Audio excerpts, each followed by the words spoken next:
चलिए, तो हम लोगों का सबसे पहला काम है वो है रिकर्सन। ठीक है, सबसे पहला काम है वो है रिकर्सन। ऑब्वियसली आप लोगों को थोड़ा मोड़ा अगर कॉलेज वॉलेज में पढ़े हैं तो थोड़ा आइडिया तो होगा ही। ठीक है, कि रिकर्सन के बारे में क्या जानते हैं? A function which calling it self, है ना? यही है ना? हाँ सर। खुद को खुद ही कॉल करता है। बोला गया कि ये जो जैसे ये टर्म आता है ना, तुरंत डिफरेंस एक पूछा जाता है इंटरव्यू में। ये पूछा जाता है कि रिपीटेशन, वापस आ गए इस क्वेश्चन पे, इटरेशन एंड रिकर्शन में क्या डिफरेंस है। ओके, जिसके बारे में मैंने समझाया था। ठीक है, सबसे पहला चीज़ कि इन दोनों को लेके, ठीक है, इसमें सिर्फ प्रेजेंट डेटा से मतलब रहता है, जहाँ पे पास्ट डेटा से कोई आंसर से मतलब नहीं है। जैसे हाई 5 बार प्रिंट करो, 1 3 5 7 9 11 इस तरह से प्रिंट करो। यहाँ इटरेशन में आपको past data plus present data दोनों मैटर करता है। जैसे वो मल्टीप्लिकेशन ऑफ, मान लीजिए A P series G P series, summation of A P series या जी पी सीरीज। बोला ओके, और क्या है? बोला ये तो अ फंक्शन विच कॉलिंग, मतलब इससे इसका कोई लेना देना नहीं है। A function which calling it self, which calling it self. बोला कि जब लेना देना नहीं है तो बेकार का क्वेश्चन क्यों पूछा? तो ये तो मेरा फर्स्ट। अब दोनों को एक साइड पकड़ते हैं और इसको एक साइड पकड़ते हैं। बोला कि अब बताइए क्या डिफरेंस है। ये तो मेरा फर्स्ट हुआ। दूसरा मेरा एक चीज़ और है, वो है, ठीक है, it wait for it wait for false condition. False condition ये बहुत ज़्यादा पूछा जाता है। ठीक है, कि फॉल्स कंडीशन का वेट करता है। It wait for wait for true condition, ये ट्रू कंडीशन के लिए वेट करता है। तो ये मेरा फॉल्स कंडीशन के लिए वेट करता है, ये मेरा ट्रू कंडीशन के लिए वेट करता है। तो हम लोगों को बस उसी से मतलब है। ओके, और कुछ? तो बोला ना। बोला कैसे, एग्जाम्पल बताइए। जैसे आप रिपीटेशन और इटरेशन का एक क्वेश्चन बनाइए। तो बोला कि एक काम कीजिए, हाई 5 बार प्रिंट कीजिए। तो आपको क्या करना होगा? आपको एक लूप चलाना होगा, x का वैल्यू 1 से लेके x less than equals to 5 x plus plus. ये तब तक लूप चलेगा जब तक कि ये कंडीशन फॉल्स ना हो। तो ये फॉल्स का वेट करता है। ठीक है, प्रिंट एफ एच हाई या कुछ भी, x प्लस प्लस 1 2 3 4 5 तक चलेगा, 6 पे ब्रेक कर जाएगा। तो मतलब इसी का वेट कर रहा है। इटरेशन ऑफ सीरीज के लिए भी सेम, ये भी wait for false condition. Sum is equals to 0, sum is equals to sum plus x. तो 0 plus 1 plus 2 plus 3 plus 4 plus 5, मतलब ये भी किस चीज़ का वेट कर रहा है? फॉल्स कंडीशन का। मतलब रिकर्सन तब क्या होता है? तो रिकर्सन आपको धीरे धीरे समझा रहे हैं। बोला ये कि आप लोग जो मैथमेटिक्स में फंक्शन पढ़ते हो उसी से पहले एग्जांपल समझाते हैं, उसके बाद हम अपने टॉपिक में आते हैं। ठीक है, तो आपको क्वेश्चन कैसा दिया रहता था मैथ में? बोला गया कि एक फॉर्मूला दे दिया रहता था, f of x is equals to x into f of x minus one. Okay, f of x is equals to x into f of x minus one. Okay, बोला गया कि इससे क्या होगा? इससे मैं, जब मैं x का वैल्यू पुट करूँगा, जब मैं x का वैल्यू पुट करूँगा, ठीक है, तो बोला कि कैसे पुट करूँगा? तो बोला गया कि ये क्वेश्चन दे दिया आपको, इसीलिए तो बोल रहे हैं ये वेट फॉर ट्रू कंडीशन। और एक किसी एक का वैल्यू आपको बता देगा। ओके, पहले से बता देगा एफ ऑफ 1 इजक्वल्स टू 1 और एफ ऑफ 5 का वैल्यू निकालो। ठीक है, तो ये है मेरा कंडीशन। तो एफ ऑफ 5 का वैल्यू निकालेगा। तो आप मैथमेटिक्स में कैसे करोगे इस क्वेश्चन को? सीधा भैया एक्स का वैल्यू 5 पुट करो।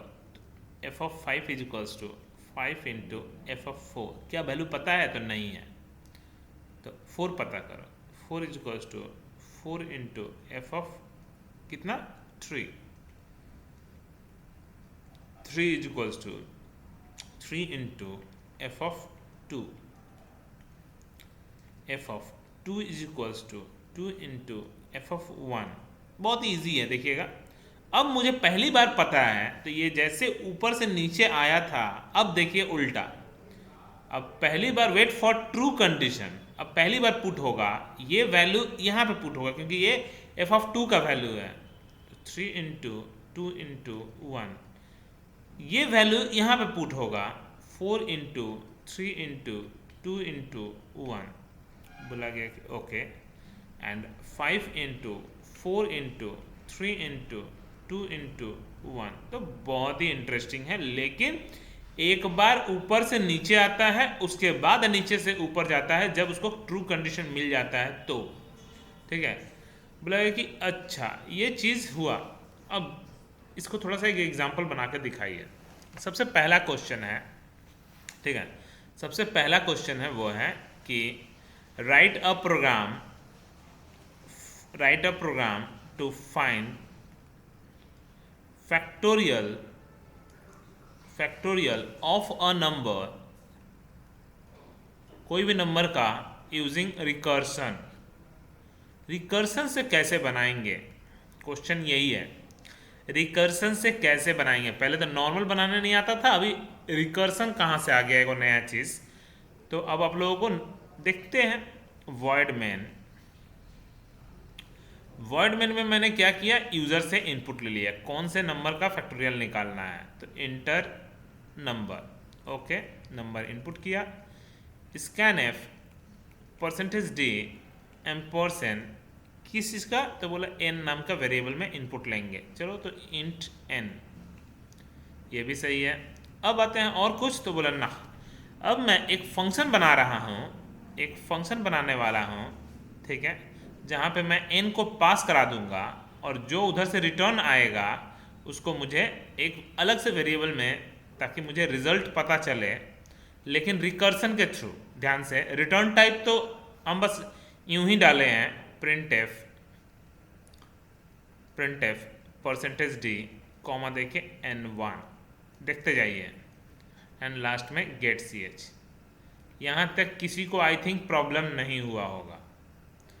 एक मैसेज, एक इनपुट, एक फंक्शन कॉल पहले, और जो फंक्शन कॉल से रिटर्न आएगा वो तो आएगा ही आएगा, लास्ट में सिर्फ डेटा को प्रिंट करके स्टॉप कर देना है। मेन है इस लाइन में कोड, मेन कोड इसी लाइन में है। रिटर्न टाइप भी इंट है, फंक्शन का नाम fun1 है और पैरामीटर भी इंट है। यहाँ तक कोई क्वेश्चन नहीं ना है इस जगह तक?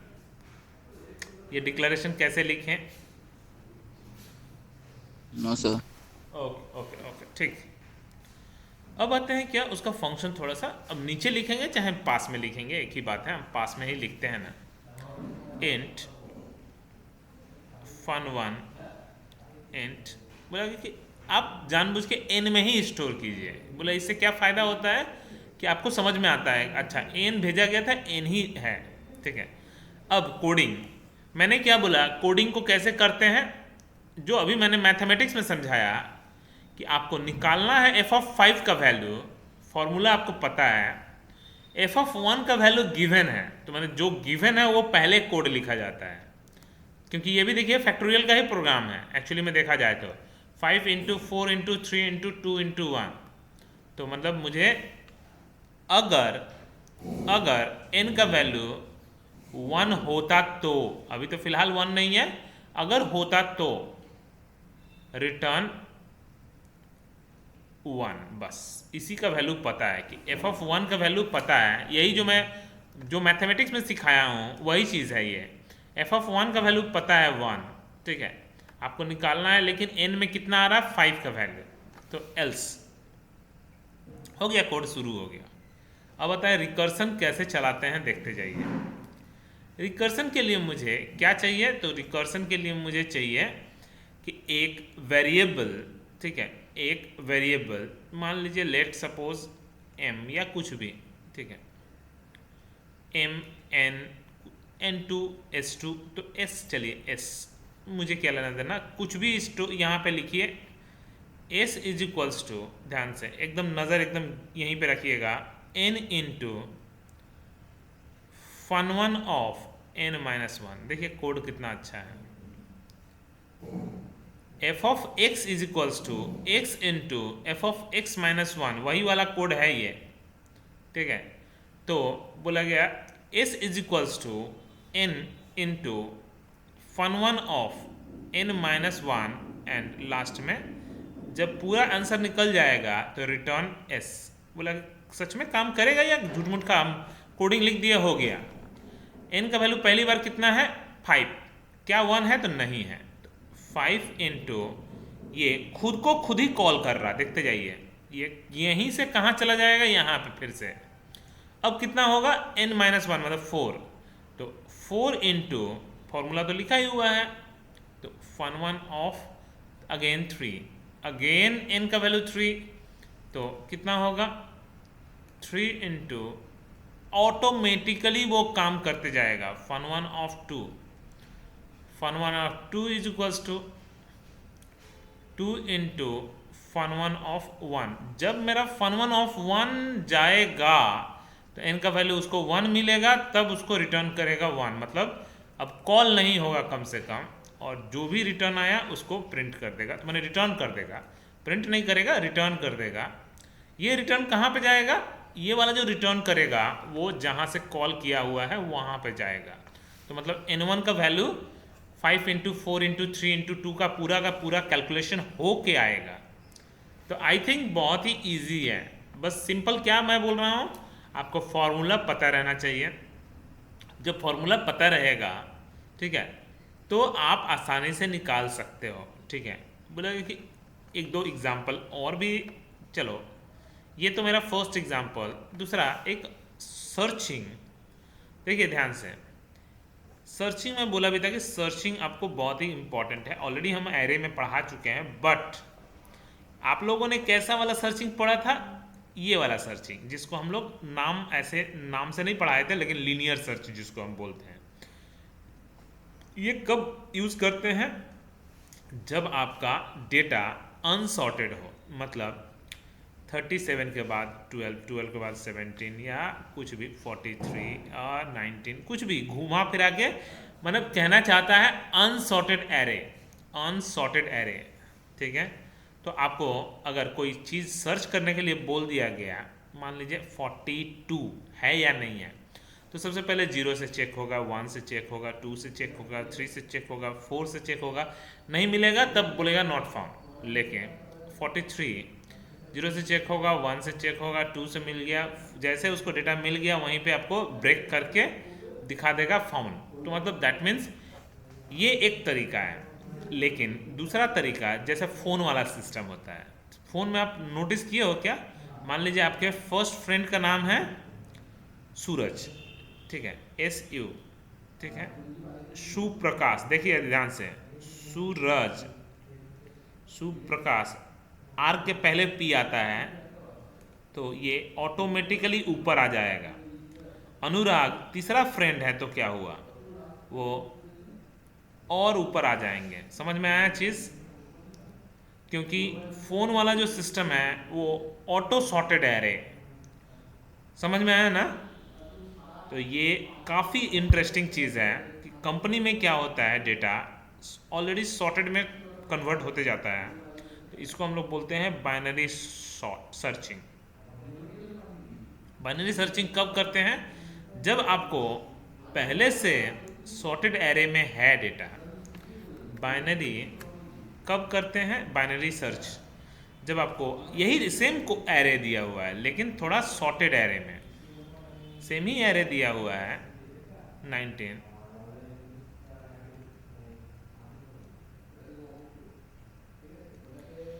अब सर्च करिए 43 है या नहीं है, या 37 है या नहीं है। तो कितना इंटरेस्टिंग है ये, इसको कितना अच्छा है जानते हैं। आप फालतू का क्यों करोगे, आप 0 से 1 से 2 से 3 से, आप 5 का मत सोचो। अगर ये 1 लाख होता तो ये 5 के बारे में मत सोचिए, आप बिलियंस मिलियंस डेटा होने लगेगा। जब आप डेटा बेस से सीखोगे ना, तो फेसबुक में डेली अकाउंट खुलता है, तो क्या ईमेल आईडी पासवर्ड मैच किया, क्या ईमेल आईडी पासवर्ड मैच किया, क्या मैच किया, क्या मैच किया, तो बहुत ही स्लो हो जाएगा रिस्पॉन्स टाइम। तो बोला गया कैसे सॉर्टिंग होता है, तब मिडिल से, समझ में आया, ये मिडिल से कोडिंग चलता है। हो सकता है आपका गुड लक है, आपने 19 ही सर्च किया, तो वो मिडिल को पहले टारगेट करेगा। टोटल एरे डिवाइड का जो साइज होगा डिवाइडेड बाई 2, तो जो भी मिडिल पॉइंट निकलेगा, ठीक है। अगर लकली आपने 19 सर्च किया 1 सेकेंड में, मतलब सेकेंड लूप भी नहीं घुमा, एक बार में सिर्फ आपको दे देगा। आपका बैड लक रहा, आपने 37 सर्च मारा, कोई बात नहीं। क्या पहले चेक करेगा, इफ एल्स, लूप नहीं, हम लूप का बात ही नहीं अभी कर रहे हैं। क्या 19 से छोटा है तो इधर चेक करेगा, क्या 19 से बड़ा है तो बड़ा है तो इधर चेक करेगा, ठीक है। अब इस हाफ में आपको सर्च करके दिखाएगा, इसका मिडिल यही होगा। तो मैंने बहुत ही इंटरेस्टिंग है, तो बोला गया कि ये बाइनरी सर्च करके दिखाइए। बहुत ही इंटरेस्टिंग चीज़ है कि अगर आपका कोड ऑलरेडी सॉर्टेड एरे है, मैंने कहना क्या चाहते हैं, ये वर्ड मेन, ओके। अगर एक आपने एरे लिया जिसका साइज 5 या 5 नहीं 7 ले लेते हैं ताकि थोड़ा समझ में आए, जिसमें पहले से डेटा सॉर्टेड एरे में है 17, 19, 37, 43, 63 एंड 89, कुछ भी हो मुझे क्या लेना देना, मुझे बस एक ही चीज़ चाहिए, सर्च क्या करना है वो बताइए। तो सर्च मैंने 43 सर्च करना चाहता हूँ, 43 सही है, ताकि 2 बार कम से कम घूमें, ठीक है। वो कैसे हम समझ रहे हैं वो बाद में समझेंगे। और मुझे कुछ चाहिए तो बोला गया कि हाँ एक और वेरिएबल यहाँ पे तो नहीं चाहिए, हो गया। और कुछ बोला ना, ख़त्म। अब मुझे बस एक ही चीज़ चाहिए, वो है फंक्शन, ठीक है। तो फंक्शन, तो या फिर आप एक और थोड़ा यूज़र फ्रेंडली बनाने के लिए प्रिंट एफ बिफोर शॉर्ट होने से पहले क्या था, शॉर्ट होने से पहले, इसको भी फंक्शन से कर सकते हैं। तो for loop x is equals to 0 से लेके x लेस देन 6 देखते हैं, तो 2, 3, 4, 5, 6 नहीं, लेस देन 7, तब अब 6 तक चलेगा, x plus plus, okay. Print f percentage d comma देके a ऑफ x, हो गया, कोड खत्म, एंड सो ऑन। तो बहुत ही इंटरेस्टिंग है। बिफोर शॉर्ट बीच में लॉजिक लगाएंगे, किस चीज़ का, बाइनरी सर्च का। ये क्या ये प्री डिफाइंड है? नहीं, ये भी यूज़र डिफाइंड है, जहाँ पे आपको क्या क्या करना है, starting index, final index. Starting index 0 है, फाइनल इंडेक्स 6 है, एरे का नाम a है और सर्च करना है S1। मैं हमेशा क्या करता हूँ, वो सारे चीज़ को फंक्शन में पास कर देता हूँ, जो जो मेरे काम का है। स्टार्टिंग इंडेक्स शुरू कहाँ से कर रहे हैं, ख़त्म कहाँ पे होने वाला है, एरे का नाम क्या है, एंड सर्च क्या करना है। बोला कि क्योंकि वो फंक्शन में जब घूम घाम के आएगा कोड, घूम के तो आएगा जी, जब घूम घाम के कोड आएगा x is equals to 0, x less than 7, बोला कि ये करने से पहले एक मैसेज प्रिंट हो जाएगा, प्रिंट एफ आफ्टर शॉर्टिंग होने से बाद for loop x is equals to 0 से लेके x less than 7, x plus plus. बहुत ही इंटरेस्टिंग है, print f percentage d comma देके a ऑफ x, ठीक है। और कुछ तुम नहीं, हो गया गेट ch, कोड खत्म। अब मुझे क्या करना है, बस इसका काम बस तमाम करना है इस चीज़ को लेके। तो पहले तो डिक्लेरेशन वॉइड, बोला रिटर्न टाइप ज़रूरत है, तो बोला ना, रिटर्न टाइप को तो कुछ तो स्टोर किए रहते, तो बाइनरी सर्च क्या क्या इंडेक्सिंग में आ रहा है, पहला इंटीजर है, दूसरा इंटीजर है, तीसरा इंटीजर टाइप एरे है, एंड चौथा भी इंटीजर है। ध्यान से, ये सब चीज़ें बहुत इंपॉर्टेंट रहता है। पहला जब हम फंक्शन को कॉल कर रहे हैं तो क्या क्या पास करा रहे हैं, पहला इंटीजर, दूसरा इंटीजर, तीसरा एरे, चौथा अगेन इंटीजर। यहाँ तक क्लियर है सबको? Yes sir. जी, अब बस लास्ट, अब ज़्यादा देर नहीं लगने वाला है, ये रिकर्सन मेरा ख़त्म। तो बाइनरी सर्च क्या, एक एल, एक एच, मतलब लो हाई, बस खत्म।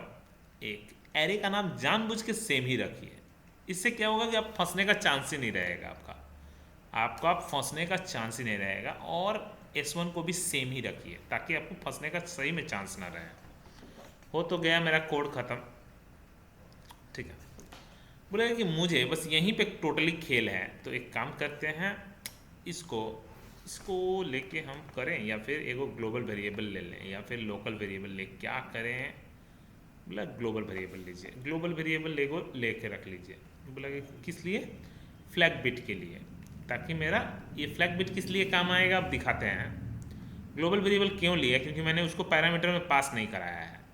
मैं पहले से सोच के चल रहा हूँ कि नहीं मिला, पहले से ये सोच के चल रहा हूँ, ठीक है।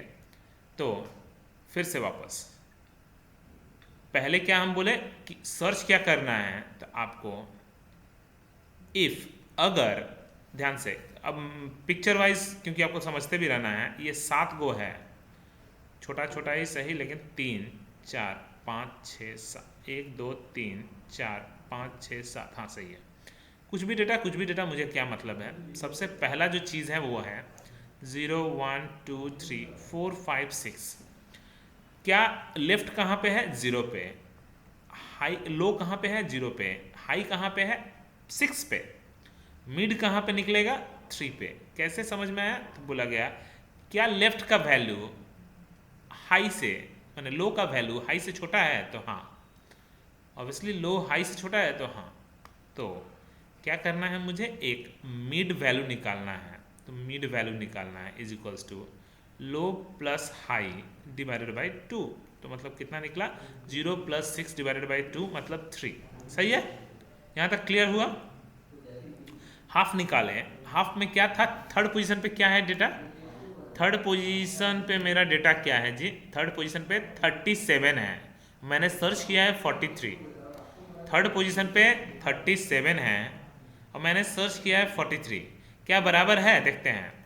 क्या a ऑफ मिड, क्या a of mid is equals to पहले हम क्या बोले? ट्रू कंडीशन आपको हमेशा दिमाग में रखना है। क्या बराबर है? वहीं पे खत्म, f का वैल्यू 1 एंड बस खत्म, रिटर्न। यहीं से वापस चल जाओ, पहली बार में ही मिल गया तो टेंशन ही खत्म, ठीक है।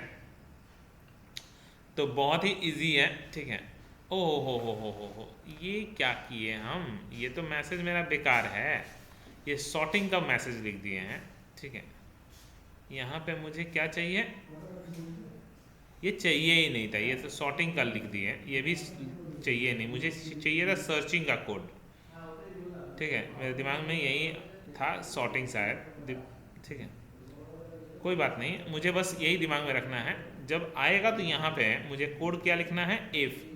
एफ का वैल्यू 1 हो गया रिटर्न होने के बाद, तो printf फाउंड। तो एक लाइन में, फालतू का 2 लाइन कौन यूज़ करेगा? तो printf फाउंड, समझ में आया ना? Yes sir. Else not found, हो गया, कोड खत्म। इसीलिए तो ग्लोबल ले लिए थे, ठीक है। अब देखिए, क्या लो हाई से छोटा है? तो हाँ। क्या मिला? तो नहीं मिला, मिड में नहीं मिला, कोई बात नहीं। अब एल्स इफ, अच्छा, ए ऑफ मिड, क्या ए ऑफ मिड, ध्यान से, मिड नहीं, उल्टा, क्या S1 बड़ा है? ध्यान से आप कोड समझिएगा, एकदम बहुत ही इंटरेस्टिंग कोड है।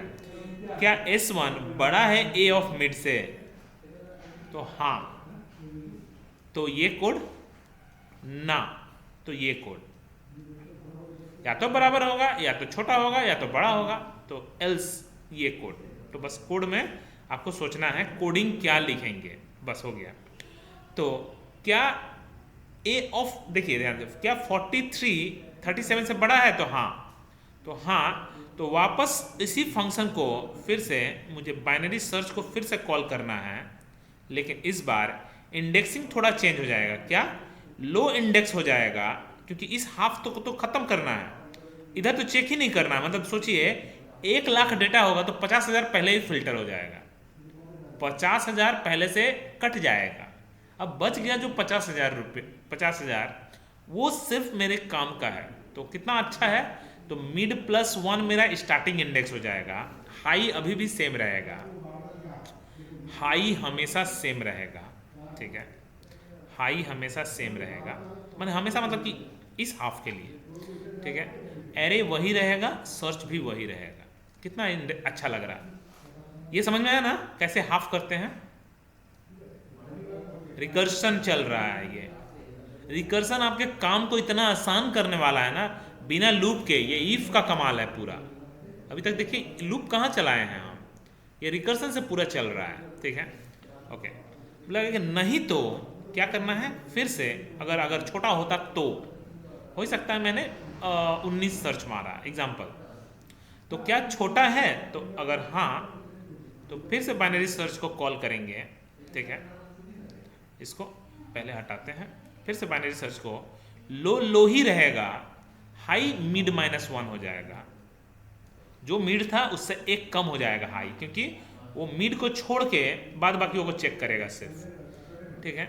एरे वही रहेगा, S1 भी वही रहेगा, मतलब कोड खत्म मेरा। देखिए कितना आसान, ना दिमाग में टेंशन ना कुछ है कि नहीं, ठीक है। इसमें कभी कभी ये वाला कंडीशन पे एरर मार देता है, इस कंडीशन को इक्वल्स टू कर दीजिए। बोला क्यों ऐसा, कभी कभी क्या होता है, कभी कभी काटते काटते, समझिएगा ध्यान से, क्या होता है काटते काटते, ठीक है, कि मान लीजिए नहीं मिला, नहीं मिला तो ठीक ही है, नहीं मिला नहीं, 1 2 3 4 5,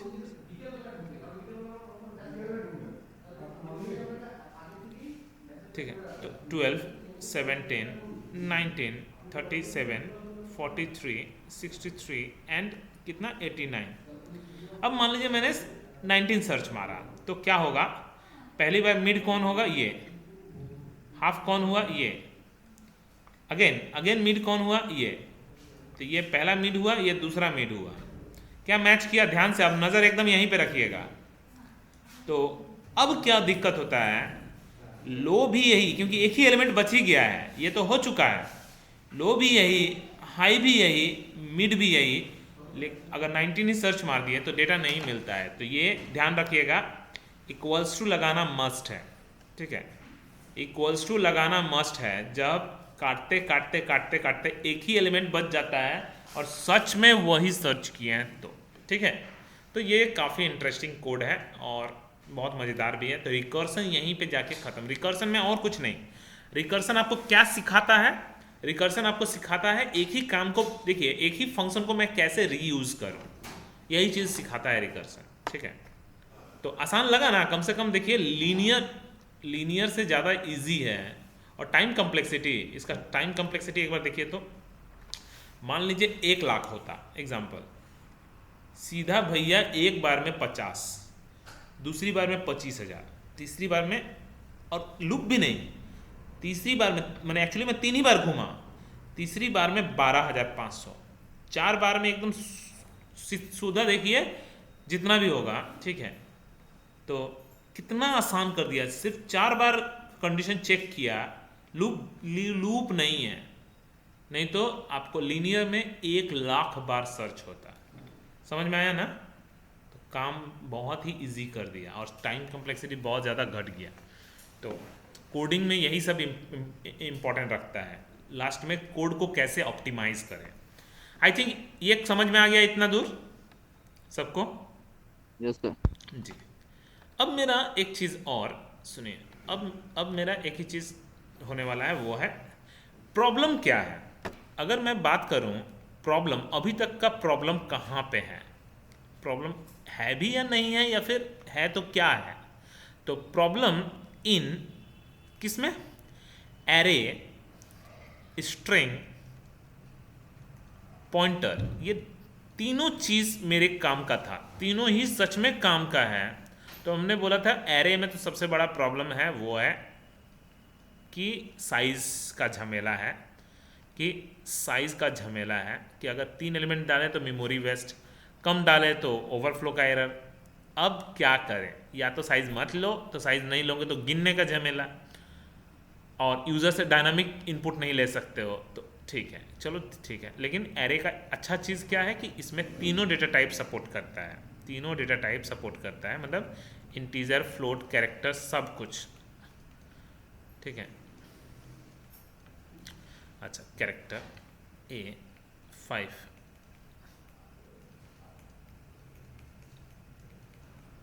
ओके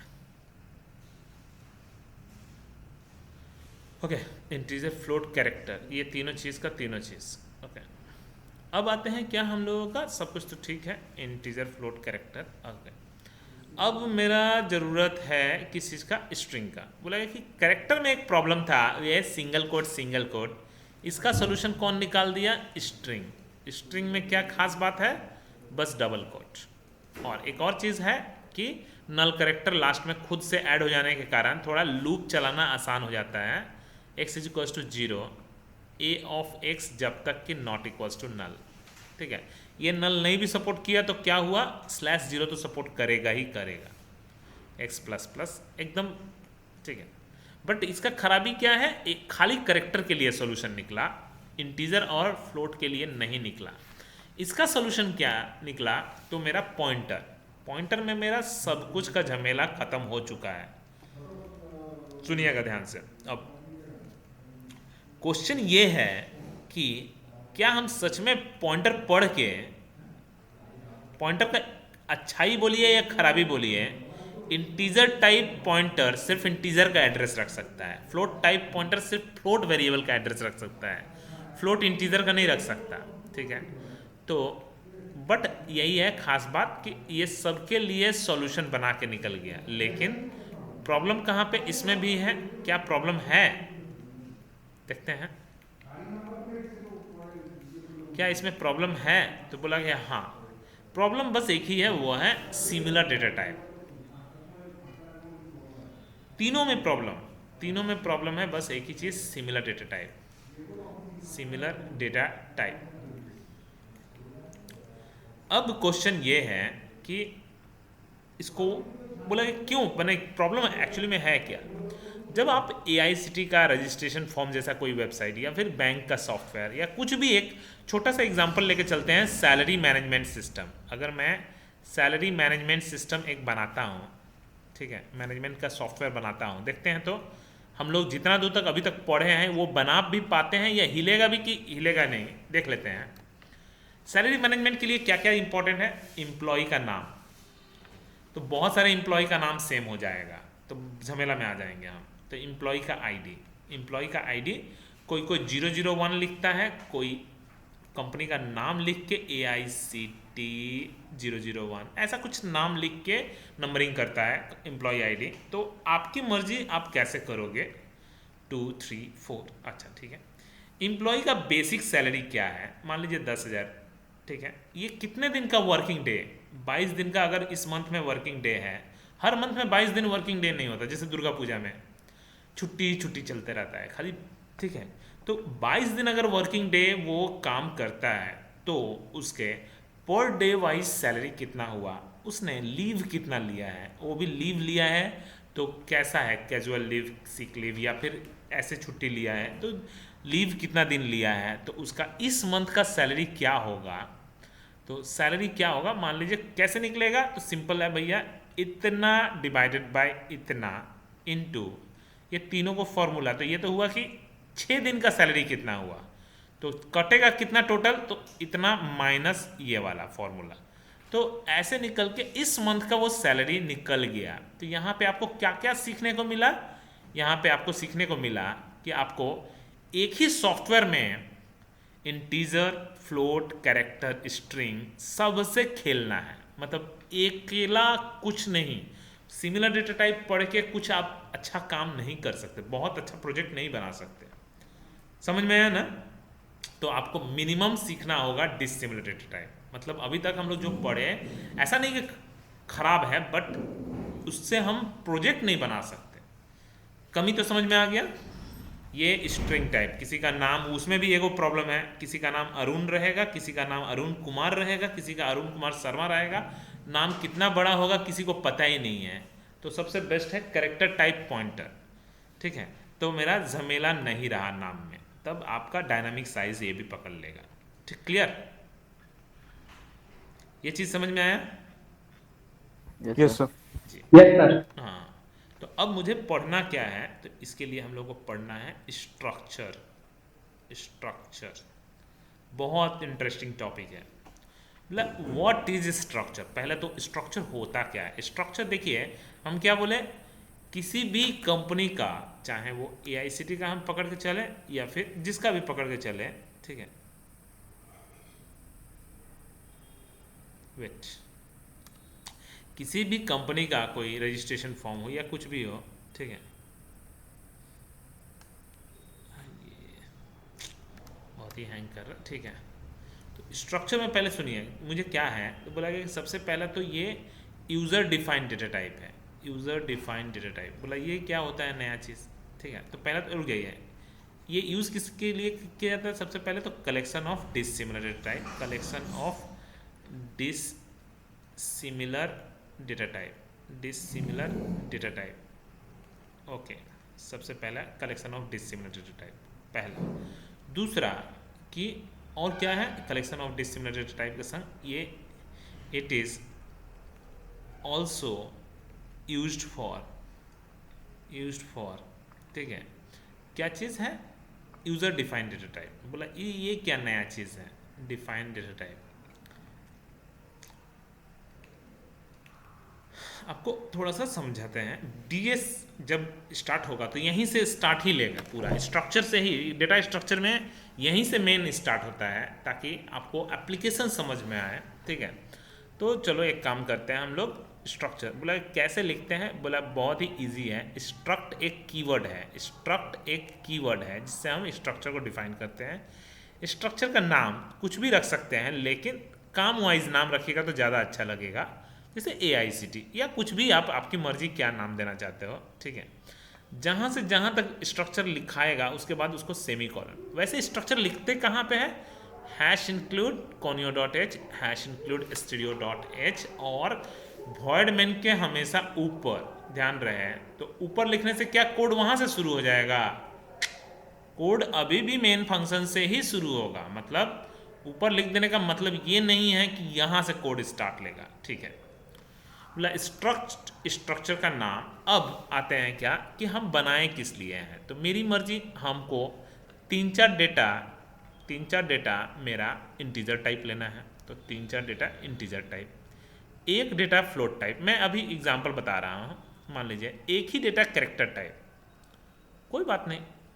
जब इसका मेमोरी बनेगा तो कैसा बनेगा, इसका मेमोरी कुछ इस तरह से बनने वाला है, जिसके पास 5 मेमोरी ब्लॉक रहेगा, ठीक है, जिसके पास 5 मेमोरी, पहला 2 बाइट, दूसरा 2 बाइट, तो तीसरा भी 2 बाइट क्योंकि 3 इंटीजर, चौथा 4 बाइट और कैरेक्टर के लिए 1 बाइट। ये मेरा जो स्ट्रक्चर का बोला गया, इसको क्या बोलते हैं, इन सब को बोलते हैं, जो स्ट्रक्चर बनाने में हेल्प करता है उन सबको बोलते हैं elements of structure, elements of structure, okay. जैसे घर में ईंट, बालू, सीमेंट, जितने भी मेंबर लगेंगे घर बनाने के लिए, या एम्प्लॉय, जो भी बताइए, ठीक है, जितने भी आपको जो भी मिस्त्री लगेंगे, वो कितना रुपया खर्चा होगा, ये सब हुआ एलिमेंट्स, ठीक है। अब किसका घर बनेगा ये बाद की बात है, ये आपका स्ट्रक्चर है कि घर बनाने के लिए मुझे क्या क्या बेसिक पैरामीटर्स चाहिए, AICTE का स्टूडेंट का रजिस्ट्रेशन करने के लिए क्या क्या बेसिक चीज़ें चाहिए। तो स्टूडेंट का नाम, स्टूडेंट का ईमेल ID, बट कौन से स्टूडेंट का बात नहीं कर रहे हैं हम, स्टूडेंट का नाम, स्टूडेंट का ईमेल ID, स्टूडेंट का फ़ोन नंबर, स्टूडेंट का जो भी है फीस, कोर्स का नाम, ड्यूरेशन। तो ये हुआ स्ट्रक्चर, किसी का नहीं है अभी तक खाली है, बस स्ट्रक्चर बना। अब आते हैं, इसको क्या बोल रहे हैं हम लोग, एलिमेंट्स ऑफ स्ट्रक्चर, ठीक है। अब आते हैं, मैं जब इसको यूज़ करूँगा, कहाँ पे यूज़ करने वाला हूँ, या तो मेन फंक्शन या तो ग्लोबल, यहाँ पे या तो अंदर में, तो बेटर तरीका अंदर में है। चलिए स्ट्रक्चर, ठीक है, तो बोला स्ट्रक्चर नहीं, स्ट्रक्ट। जब मैं उसको यूज़ करूँगा तो कैसे यूज़ करूँगा, स्ट्रक्चर का नाम, तो AICTE M1, M2, M3। बोला ये क्या नया चीज़ आ गया, M1, M2, M3 क्या है, तो बोला गया इन सबको बोलते हैं हम लोग member of structure, member of structure, ठीक है। तो इन सबको हम लोग क्या बोलते हैं, मेंबर ऑफ स्ट्रक्चर, ठीक है। तो स्ट्रक्ट AICT, तो ये क्या हुआ मेरे लिए, इसको बोलते हैं यूज़र डिफाइंड डेटा टाइप। बोला क्यों, ऐसा क्यों, यूज़र डिफाइंड डेटा टाइप क्यों, इसी को बोलते हैं यूज़र डिफाइंड डेटा टाइप। ऐसा क्यों नाम है, उसका रीज़न आप समझाते हैं ना। इसलिए नाम है कि अगर मैं थोड़ी देर के लिए इसको हटा दूं और यहाँ पे INT लिख दूं तो M1 का साइज़ 2 बाइट 2 बाइट 2 बाइट, और इसको फिर से वापस लेके आ जाऊं तो जो मेरे स्ट्रक्चर का साइज़ होगा, तो स्ट्रक्चर का साइज़ कितना होगा, 6 4 10 एक 11 बाइट, तो 11 बाइट। तो इस मेंबर का भी साइज़ 11 बाइट, इस मेंबर का भी साइज़ 11 बाइट, इस मेंबर का साइज़ भी 11 बाइट। मतलब ये मेंबर कौन है, स्टूडेंट लोग या घर, समझ लीजिए श्याम का घर, राम का घर, शर्मा अंकल का घर, किसी का भी घर ये मेंबर हो गए। घर किसी के अंदर में, लैपटॉप के लिए बेसिक किसी का रैम 6 GB है, किसी का कुछ है कुछ है कुछ है। तो ये बात अलग है, मुझे रैम चाहिए, ग्राफिक्स कार्ड चाहिए, LCD चाहिए, पावर सप्लाई चाहिए, जो भी अपना चाहिए पैरामीटर्स, ठीक है। किसका लैपटॉप, डेल का लैपटॉप, HP का लैपटॉप, जो भी है, तो ये सब मेंबर हुए। तो इस मेंबर के पास भी वो पांचों एलिमेंट हैं, इस मेंबर के पास भी वो पांचों एलिमेंट हैं, इस मेंबर के पास भी वो पांचों एलिमेंट हैं, इस मेंबर के पास भी वो पांचों एलिमेंट है। मतलब जब ये स्टूडेंट फॉर्म फिलअप करने जाएगा तो इसको भी वही सब भरना पड़ेगा, नाम, ईमेल ID, फ़ोन नंबर। इस स्टूडेंट, ऐसा नहीं कि कोई मेरा बहुत क्लोज स्टूडेंट है उसको कम भरना पड़ेगा, ऐसा नहीं है, भरना तो सबको इक्वल ही पड़ेगा, ठीक है। लगे आप लोग भरोगे कैसे, आप लोग अपना अपना फॉर्म अपने अपने फिलअप करते हो, तो कोई बड़ा टफ काम नहीं है भरना। आप लोग कैसे भरोगे, आपका नाम क्या है, मतलब डॉट लगा के, ये डॉट क्या होता है, इसको बोलते हैं मेंबरशिप ऑपरेटर, या इसको और एक नाम है direct access operator, direct access operator. मतलब किस मेंबर के किस एलिमेंट को एक्सेस करना है, ठीक है, या फिर मेंबरशिप ऑपरेटर, मेंबरशिप ऑपरेटर। बहुत ही इंटरेस्टिंग चीज़ है, ठीक है। तो किस मेंबर के किस एलिमेंट, इसे तो इंटीजर था, किस मेंबर के किस एलिमेंट, ये भी इंटीजर था, किस मेंबर के किस एलिमेंट में, ये भी इंटीजर था, ठीक है। हम यूज़र से भी इनपुट ले सकते हैं, पहले से भी असाइन कर सकते हैं, ठीक है। M1 का P तो 5.2 कुछ भी आप अपनी मर्जी से आप डाल दीजिए, ठीक है, W। ऐसे M2 अपना फॉर्म फिलअप करेगा, M3 अपना फॉर्म फिलअप करेगा, मुझे क्या लेना देना, भूला गया। आप लोगों को दिक्कत नहीं है, ठीक है। आप लोग अगर अपना अपना रजिस्ट्रेशन करते हो तब तो आप लोगों को दिक्कत नहीं है। आप लोगों को हार्डली कितना टाइम लगेगा, 10 मिनट बहुत है एक बच्चे के लिए, एक फॉर्म फिलअप करने में 10 मिनट बहुत है। लेकिन अगर मैं, आप लोग बोलेंगे नहीं सर आप ही हम लोगों का डेटा एंट्री कर दीजिए, हम लोग ऑफलाइन मैंने रजिस्टर में नाम लिख के चल जाते हैं, हर एक बच्चे का फॉर्म मैं फिलअप करूँगा 10-10 मिनट में, तो मेरा तो पूरा दिन चला गया। बात समझ में आया या नहीं आया?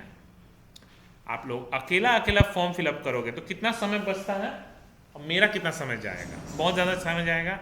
अगर मैं प्रिंट कराऊंगा तो भी एक बच्चे का print F %D %D %D %F %C M1.x M1.y, ये तो एक बच्चे का, 2 बच्चे का, 3 बच्चे का। अगर 1000 स्टूडेंट रहा तब क्या प्रॉब्लम आने वाला है, तो समझ में तो आ ही गया होगा अभी तक, है ना,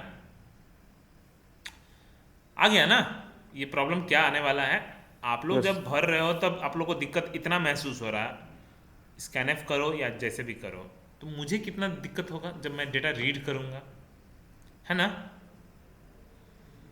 सो तो इसका सोल्यूशन क्या है, इसका सोल्यूशन एक ही है, ये मेंबर को, ये जो मेंबर है इसको मुझे एरे बना दीजिए, झमेला ही खत्म, लीजिए। अब क्या हुआ, अब देखिए क्या हुआ, अब फायदा देखिए। इस जो मेंबर है इसको मैंने क्या किया, थोड़ा चालाकी किया और एरे बना दिया। इससे फ़ायदा है या नुकसान है वो आप डिसीजन बताना कि आपको क्या लगा, फ़ायदा या नुकसान। एक बार में वो एरे तैयार होगा, ठीक है, जिसके पास 0 1 2 0 1 dot dot dot dot dot 999। कितना इंटरेस्टिंग चीज़ है, हर एक के पास वो पांचों एलिमेंट है, हर एक के पास वो पांचों एलिमेंट है। ठीक है, आप लोगों को डेटा डालने में भी उतना ही इजी, ठीक है, डेटा डालने में भी इतना ही इजी आप लोग, क्योंकि जब डेटा डालोगे ना आपके लिए वो पॉइंटर सेट रहता है डेटाबेस में। जब आप डेटा डालोगे तो वो M1 ऑफ 0 का एलिमेंट, तो देखते हैं कैसे, मतलब कुछ नहीं, लूप घुमा दीजिए, आप लोगों के लिए भी इजी रहेगा। x less than equals to जो भी अपना 999 x plus plus, okay. Scan f, आपको कुछ नहीं दिमाग में लगाना है, percent d percent d percent d percent f percent c, ठीक है। M1 ऑफ x का xth एलिमेंट मतलब M1 ऑफ, तो इसको x मत कीजिए, कुछ और कर लीजिए, तब समझ में आएगा, क्योंकि ए तो M1 ऑफ a का, तो a का वैल्यू 0, तो 0 का xth एलिमेंट मतलब ये वाला data, comma M1 of a का yth element, M1 of a का zth element, M1 of a का pth element and M1 of a का qth एलिमेंट हो गया। तो मतलब दैट मीन्स मेरा 0 0 0 0 0, तो हर एक का 0 वाला एलिमेंट सिर्फ इंटर होगा, x plus a plus plus 1 वाला, a प्लस प्लस 2 वाला, ऐसे ऐसे करके आपका कोडिंग बहुत ही इजी हो जाएगा, ठीक है, ओके, बहुत ज़्यादा इजी हो जाएगा, ठीक है। तो ये चीज़ है, तो समझ में आया ये चीज़ पूरा। इनपुट लेना कितना आसान हो गया, आउटपुट भी बहुत ही आसान, प्रिंटफ लिख देंगे, सॉरी एम्परसेंड नहीं लिखे हैं, एम्परसेंड लिखते जाइए, एम्परसेंड नहीं लिखेगा तो इनपुट कैसे लेगा, ठीक है, एम्परसेंड लिखना मस्ट है। इंटरेस्टिंग है स्ट्रक्चर, कि मतलब मैं जो पढ़ा हूं कोई गलत नहीं था, कोई भी गलत नहीं था, तो इसको हम लोग डायरेक्ट एक्सेस ऑपरेटर या फिर मेंबरशिप ऑपरेटर बोलते हैं। तो हम लोगों का वही एरे, वही पॉइंटर सब काम आने वाला है, बशर्ते आपको थोड़ा संभल के करना होगा। क्लियर? स्ट्रक्चर में और जो पढ़ना है वो डेटा स्ट्रक्चर का पार्ट है, मतलब इसका एप्लीकेशन से लेके कैसे यूज करेंगे, अप्रॉक्स जनरल जो नॉलेज है वो यही है कि आपको पास स्ट्रक्चर क्यों पढ़ते हैं। पहला क्वेश्चन, स्ट्रक्चर हमारा collection of dissimilar data type एक साथ रह सकता है, मतलब एक तरह से बात करें कि बंडल करने के लिए, बांधने के लिए, मान लीजिए 3 लकड़ी आपको लेके जाना है, तो आप क्या करोगे, एक साथ बांध दोगे ताकि एक साथ चला जाए। तो यहाँ पे भी वही है कि आपको इतना सारा डेटा को लेके जाने के लिए एक साथ, तो एक बार नाम, फिर नेक्स्ट, फिर ईमेल आईडी, फिर नेक्स्ट डेटाबेस में घुसाएंगे, तो उससे अच्छा कि भाई बंडल करके एक बार में डेटाबेस में घुसा दीजिए। फिर 1 वाला खुद से मांगेगा, 2 वाला खुद से मांगेगा, तो स्कैनफ कर करके आप लूप भी घुमा लीजिए, ठीक है, ओके, क्लियर? Yes sir. जी, थोड़ा सा क्वेश्चन को और आगे बढ़ाते हैं कि यूनियन तब क्या है। बोला ये भी एक ही चीज़ है, ये भी collection of dissimilar data type, dissimilar data type, ये भी वही है, collection of dissimilar data type. बोला गया कि ओके ठीक है, कोई दिक्कत नहीं है, collection of dissimilar data type. अब ये क्या है, ये भी it is also used for,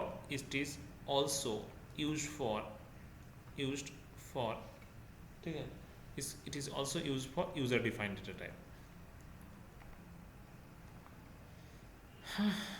data type बोला कि कैसे यूज करेंगे, बस कुछ नहीं, यूनियन का नाम एकदम सेम, लिखने का तरीका जितनी मर्जी वैसे इंटीजर, जितनी मर्जी उतना फ्लोट। अब क्वेश्चन आएगा कि तब डिफरेंस क्या है, लिखने का तरीका भी बिल्कुल सेम, मोर और लेस सेम है, ठीक है। Void main union AICT M1, M2, M3, m1 dot x is equals to 5, m2 dot m1 dot y is equals to 7 and so on.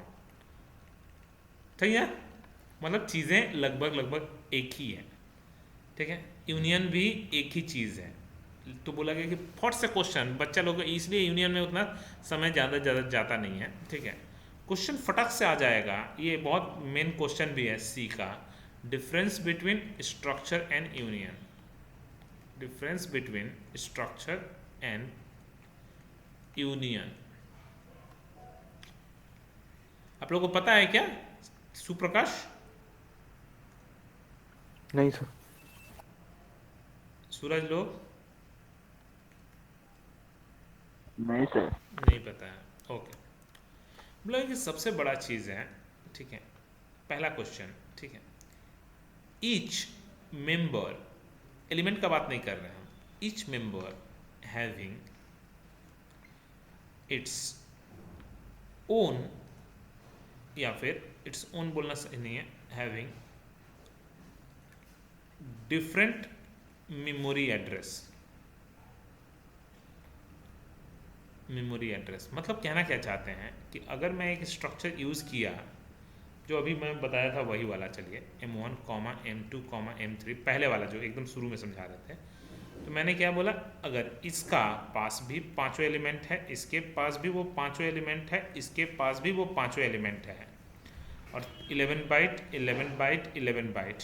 ठीक है, अब मान लीजिए इसका 8000 से शुरू होगा तो ये पक्का 8012 होगा, ये पक्का 8015 के बाद फिर से 15 मतलब 12 तो नहीं हो सकता ये, तो थोड़ा सा एड्रेस, क्योंकि हेक्साडेसिमल एड्रेस है ना, तो 0B वही चीज़ है, लेकिन 11 हो गया ये C, तो 12 हो गया, 11 तो यही जगह लेगा, तो ABCD शुरू हो जाएगा हेक्साडेसिमल में। अच्छा, इधर मेरा बचा कितना है, 12, 13, 14, 15, 3 गो इधर बचा है, 9 गो इधर बचा है, तो मतलब 19। तो एड्रेस हर एक मेंबर का अलग अलग एड्रेस होता है। ठीक है, तो फायदा है या लॉस है? ठीक है, that means we can access all elements simultaneously, एक साथ साइमल्टेनियसली। मतलब मेरे पास अगर 10 स्टूडेंट पढ़ते हैं या 15 स्टूडेंट पढ़ते हैं तो मैं सबका डेटा एक साथ देख सकता हूँ। ठीक है, ओके, क्योंकि सबका अलग अलग मेमोरी एड्रेस है। बोला गया कि ओके, यूनियन का क्या डिफरेंस है भैया, तो each member having same memory address. बोला ये क्या नया चीज़ आ गया, और अंतर क्या है, सेम मेमोरी एड्रेस, यही तो सीखना था, सेम मेमोरी एड्रेस। बोला इससे क्या मतलब कहना चाहता है, union AICT M1, M2, M3। Okay, इसका कहने का मतलब यही है कि आपका इसके पास भी पांचों एलिमेंट है। ओके, इसके पास भी पांचों एलिमेंट है, इसके पास भी वो पांचों एलिमेंट है, इसके पास भी वो पांचों एलिमेंट है, बट इसका भी साइज, अगर एड्रेस 8000 से स्टार्ट है, ये भी 8000 से ही स्टार्ट होगा, ये भी 8000 से ही स्टार्ट होगा। मतलब कि फ़ायदा है या लॉस है, अब क्वेश्चन यही तो है। दैट मीन्स वी कैन, अभी बता रहे हैं फ़ायदा है या लॉस है, we can access only one member at a time. एक समय में कोई एक ही मेंबर को मैं एक्सेस कर सकता हूँ। ठीक है, ठीक है, तो बोला गया कि अब इससे प्रॉब्लम का कहना क्या चाहता है। ठीक है, तो m1 dot x is equals to 5 लिखोगे ना, तो वो जिस मेमोरी एड्रेस पे भरेगा, और m2 dot x is equals to 7 लिख दोगे, तो आपको देखने में पिक्चर ऐसा दिखेगा, बट जब हम लोग प्रिंट कराएंगे परसेंटेज डी, ध्यान से मैंने एक m1 डॉट एक्स में डेटा डाला है, एक m2 डॉट एक्स में डेटा डाला है, बट जब हम प्रिंट कराएंगे m1 डॉट एक्स को और m2 डॉट एक्स को, तो आउटपुट क्या आएगा जी, सुप्रकाश 7 7, 5 कभी आएगा ही नहीं। या तो आप पूरा M1 में डेटा डाल के M1 को प्रिंट करा लो, M2 में तब तक मत डालो, तब एक हो सकता है। लेकिन जब आप M1 में डेटा डाल के M2 में भी डेटा डाल दिए तो M2 वाला डेटा, क्योंकि दोनों का एड्रेस सेम है, वो देखने में पिक्चर मत देखिए, पिक्चर में लेकिन एड्रेस वाइज, क्योंकि कंप्यूटर में सब एड्रेस वाइज काम होगा, तो ये 5 ओवरलैप करके क्या हो जाएगा, 7 हो जाएगा। तो दैट मीन्स M1.x में भी 7, अगर इसी के बाद अगर मैं M3.x में 12 डाल दिया या 13 डाल दिया या 19 डाल दिया, अब जब मैं प्रिंट कराऊंगा %d, %d, %d, बोला M1.x, M2.x, M3.x, अब कितना आउटपुट आएगा, कितना आएगा जी? 19। बिल्कुल सही, ठीक है। बोला कि सर फ़ायदा कहाँ हुआ, लॉस तो इससे लग रहा है लॉस, ऐसा नहीं है। अब सोचो, आपको मैं जो समझाने वाला हूँ, फ्लिपकार्ट के वेबसाइट में थोड़ा जाना या किसी भी वेबसाइट में जाना, ठीक है। फ्लिपकार्ट के वेबसाइट में जाना, एक प्रोडक्ट, 2 प्रोडक्ट, 3 प्रोडक्ट, ऐसे मिलियंस ऑफ प्रोडक्ट्स हैं, ठीक है, या अमेजन जो भी हो। जब उसका क्लिक मार के जब हम प्रोडक्ट डिटेल्स पेज में जाते हैं, तो क्या मैं इसके लिए अलग प्रोडक्ट डिटेल्स, इसके लिए अलग प्रोडक्ट डिटेल्स, तो मिलियंस पेजेस बनाएंगे थोड़ी ना। पेजेस मैं एक ही बनाऊंगा, यहाँ पे पहले से कोड लिख के रख दूंगा। सुनिए ध्यान से, यहाँ पे प्रोडक्ट का पिक्चर दिखना चाहिए, प्रोडक्ट का नाम कौन से ब्रांड का है, किस पिन पे अवेलेबल है, नॉट अवेलेबल है, इसका रिटर्न पॉलिसी क्या है, पूरा मैं पहले से लिख के रख दूंगा, एक ढांचा तैयार कर दूंगा। जब ये वाला डेटा जाएगा तो ये वाला भरेगा, जब ये वाला डेटा जाएगा तो ये वाला भर के दिखेगा। मतलब पेज मेरा एक ही मैं रीयूज कर रहा हूँ। एक साथ देखना है, स्ट्रक्चर पढ़िए। एट ए टाइम कोई एक देखना है तो यूनियन पढ़िए। बात समझ में आया या नहीं आया? फायदा समझ में आया? Yes sir. जी, क्योंकि मैं हर एक के लिए अलग अलग एड्रेस यहाँ पे बनाऊंगा, तो मैं अलग अलग पेजेस बना रहा हूँ, तो बहुत ही स्लो होगा। तो यहाँ पे मेरा क्या फ़ायदा होगा कि नहीं, मैं एक ही पेज को मैं रीयूज कर दूंगा, ठीक है, ओके। तो मेरा स्ट्रक्चर और यूनियन में ये जो मेन बेसिक डिफरेंस, ये दोनों को दिमाग में रख के, क्योंकि बहुत ही टफ, ऐसे समझ में नहीं तो नहीं आता कि each member having different memory address, each member having same memory address, क्यों, उसका आंसर मैंने बता दिया, ठीक है। बचा क्या रह गया है मेरा, फाइल हैंडलिंग, फिर भी आज बच गया, कोई बात नहीं है, ठीक है। नेक्स्ट डे आप लोगों को ऑफलाइन आना है, ठीक है। एक तो फाइल हैंडलिंग का क्लास के लिए फर्स्ट, दूसरा फेयरवेल के लिए, तीसरा सर्टिफिकेट डिस्ट्रीब्यूशन के लिए, ठीक है, क्लियर? Okay sir. जी जी जी, हम यहाँ पे बंद करते हैं